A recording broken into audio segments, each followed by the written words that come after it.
when they came back. So you wasn't on the original season of Def Jam. I wasn't on the original Def Jam. I was doing comedy back then, but I wasn't on Def Jam. You know, I was a Rudy Poot. I was a young boy. I was young. But I ain't gonna lie.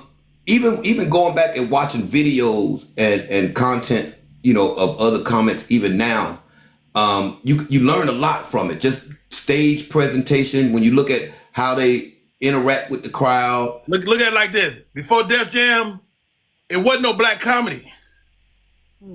There was no black comedy. Like, it was black people doing comedy, but it was really mainstream. Like, we don't have black comedy. We don't have Kid Capri. We don't have music. None of that stuff happened till after Def Jam. So you gotta take your hat out. You gotta take your hat off to Russell Simmons and the original host. And get this, the host was gonna be Robin Harris. Did you know Robin Harris? I knew his wife and his children, his family. But so I decided I want to be a comedian, right? I moved back to Chicago, and I don't know what to do, Kev. I don't know the open mics. I don't know that. This is like 88, 89. And so I know I want to do comedy, and I'm at my grandmother's house in Chicago, and Robin Harris is at the Regal Theater right down the street. So I took the bus down to the Regal Theater. I stood outside, I listened, and it turned out I would listen to the last performance of Robin Harris that night. He died that night. A lot of stories. He died that night. Man, you kind of remind me, you know. Robin would have been Def Jam host. It was already done. So that changed everything. Because if Robin is the host, the whole show skewed a little older. And Robin Harris was, man, he's definitely like underrated like a motherfucker. If Robin Harris had not have passed away, man, Robin Harris was doing movies. He was about to have a Baby Kids movie. They had a live action movie about to happen. All that shit happened. And so Robin Harris was about to be the nigga. So do you think that has been any type of like back end stuff or you know, anything nefarious that happened with the deaths of some of these comics? Do you think that are you a conspiracy theorist like that? I don't think so. I have heard stories. Cause they say that Bernie was the last person that saw Robin alive. That's what they say. And I've heard people that implied that maybe Bernie helped Robin become unalive. I've heard people say that Steve Harvey might have had something to do with Bernie. Now, Bernie had sarcoidosis. So Bernie had a very painful disease. And I talked to his daughter about this. He had a very painful disease. And Steve didn't have nothing to do with that. Now, Steve is an asshole. He ain't no killer. Yeah. I'm definitely not a Steve Harvey fan, and I'm just gonna leave that at that because I don't want to turn this into a comic bash. But Lindsay, you already asked the question. Get out of my box. Now I will say this. This thing about Steve.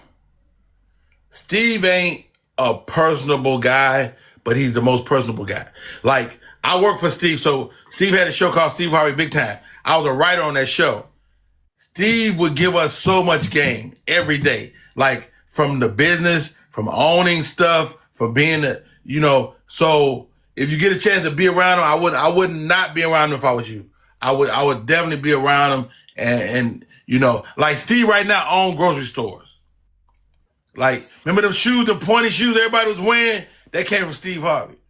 With the little metal on the tip? All that shit. That's Steve Harvey. Now that came from MC Hammer, because he had the Hammer pants. First of all, don't you bring up Hammer. Don't you bring up motherfucker. Let me tell you something, Kev. Nigga, I wanted to be Hammer. Yeah, I had Hammer pants and everything. Nigga, look, I saw Hammer live like 5 times. Hammer put on the best show I've ever seen. Period. Well, Michael Jackson, but outside of Michael Jackson. I ain't seen Michael Jackson. I ain't seen it. Well, you said that you seen. My bad. You right. This your interview. Who the fuck am I? This your motherfucking interview. So shut my motherfucking mouth up. You right. But don't get me wrong. I think Michael Jackson cold though. I don't care which one y'all talking about. The light skinned Michael Jackson, the nigga look like an old white woman. I like all the Michael Jacksons. We got the famous comedian, actor, songwriter, man. Look here, motivational speaker, Mr. Rodney Perry. Mr. Rodney Perry, I want to thank you on behalf of the bando for coming over here and giving us some of your time. You've been over here for an hour, 30 minutes longer than what we actually planned.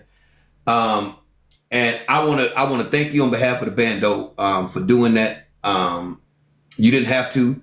You're a very busy man. Just got back in. Need to get some rest. So with that being said, we're gonna end the night right there because I think this was a great interview. Yeah, and I think thank you for having me, bro. It's an honor and a privilege.